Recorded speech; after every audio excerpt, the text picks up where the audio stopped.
Shalom from the Holy Land of Israel.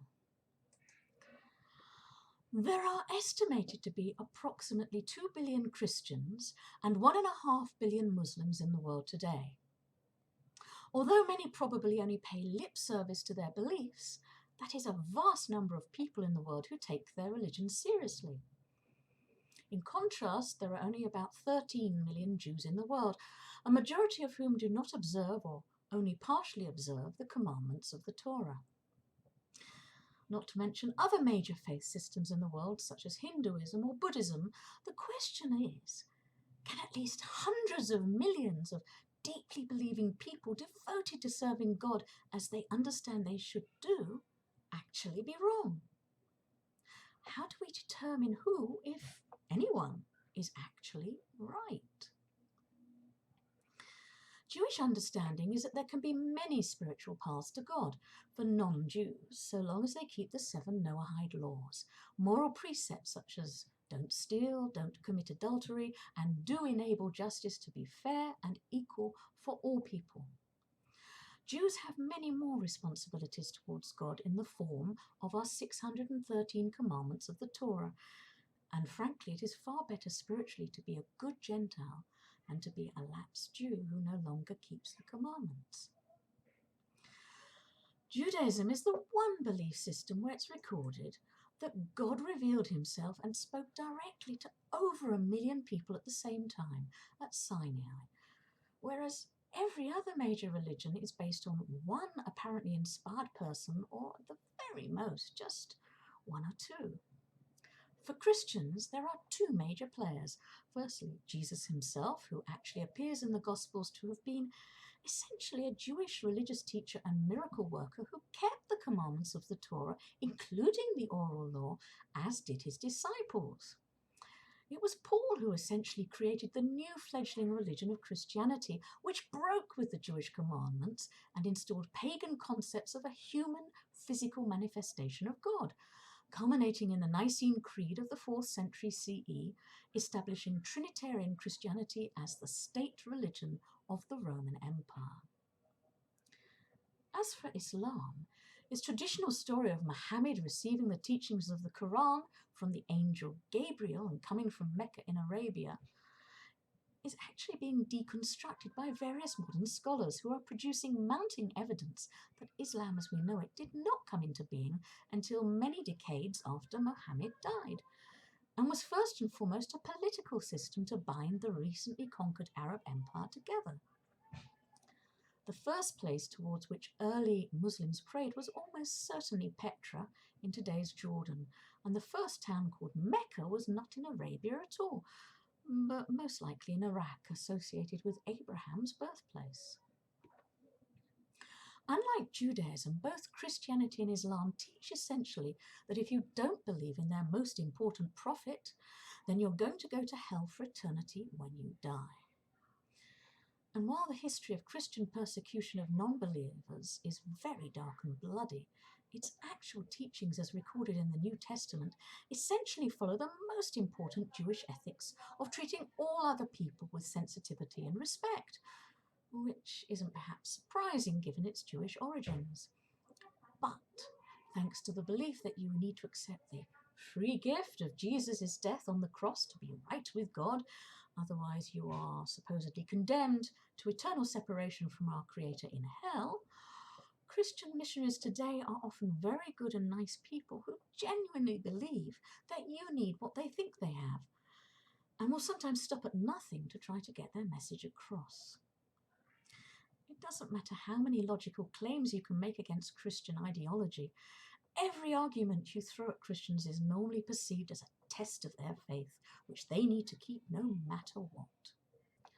Traditional Islamic teachings regarding non-Muslims are deeply disturbing, as well as supremacist and bigoted.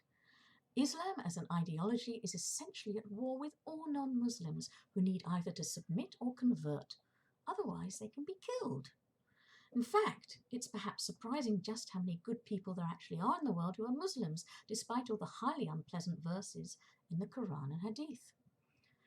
Nevertheless, the sense of superiority over all other people engendered by Islamic ideology and the fanatical determination to abuse or even murder other people who dare criticize their prophet or their belief system in any way motivates too many people to commit abuses and even appalling atrocities in the name of Allah.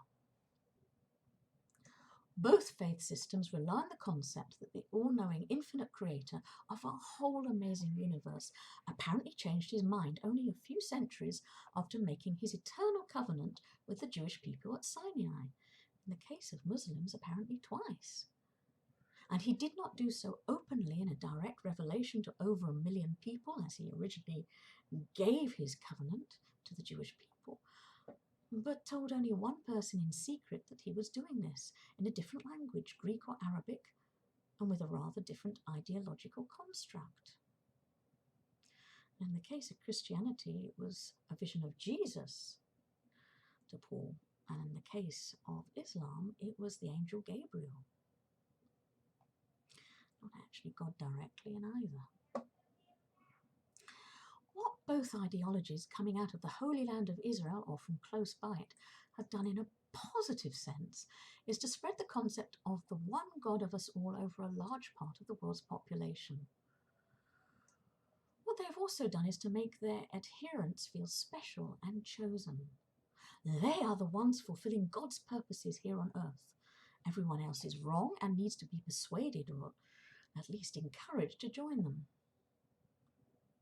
Conversely, Judaism does not seek adherents, although the growing movement of non-Jewish Noahides do follow Judaism without being obliged to keep all the commandments that Jews need to keep. But God's ways are not our ways, and certainly anyone previously leading a more unethical way of life will undoubtedly become better, kinder, and more moral if they follow the path of Christianity, or even Islam if they can avoid the pitfalls of the deeply unpleasant teachings towards non-Muslims, but concentrate only on its good parts. But for Jews, Christian theology and spirituality, or that of any other belief system, are not our true path. Too many Jews look elsewhere, to Eastern mysticism or anywhere but Judaism, not realizing how deeply fulfilling it is for those of us for whom this path is designed. Jewish spirituality is higher and more subtle than that of Christianity, and it's balanced by the physicality of keeping the commandments of the Torah. It is not a path of fluffy clouds, peaceful shepherds tending their sheep, and pretty singing angels, but it is down to earth, hard work, and being chosen as a Jew is not easy. However, anything in life truly worth having usually involves hard graft, failures, and disappointments along the way. Judaism is real, far more fulfilling than Christianity can ever be for the Jewish soul, or Islam for that matter either, and ultimately also deeply freeing. Within the boundaries of Jewish law designed to respect our own needs as well as those of everyone else and to improve life for everyone on our planet, you can do whatever you want and enjoy life to the full. So who's right? That's up to you to decide. But do so knowingly. Don't embrace any system other than Judaism if you're Jewish without exploring first what your own path actually is all about.